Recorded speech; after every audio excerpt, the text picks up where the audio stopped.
Jejak Sejarah hari ini.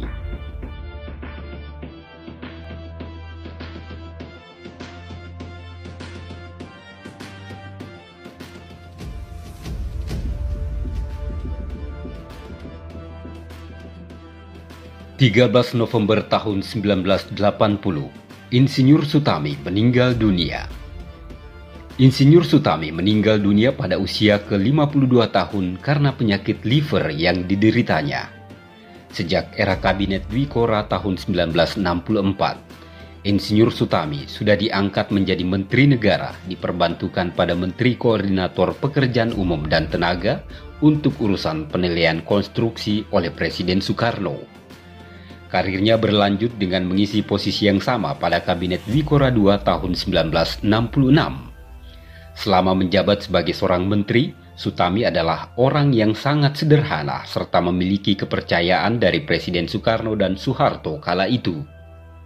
Dia menjabat sebagai menteri selama 14 tahun sejak 1965 hingga 1978. Semasa menjabat sebagai menteri, Sutami tak pernah mau menggunakan fasilitas negara di luar pekerjaannya. Ia bahkan tak ingin memanfaatkan fasilitas negara secara berlebihan, sehingga Insinyur Sutami dijuluki menteri termiskin di Indonesia.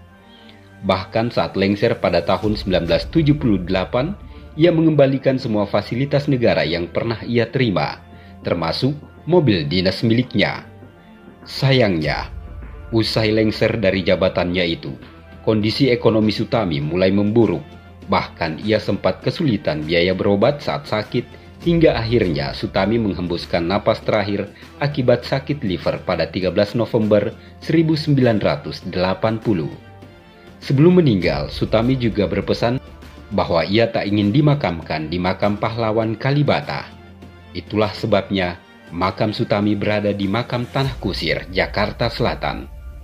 Di era Sutami dibangun jembatan Semanggi Jakarta yang hingga kini menjadi salah satu ikon ibu kota negara ini.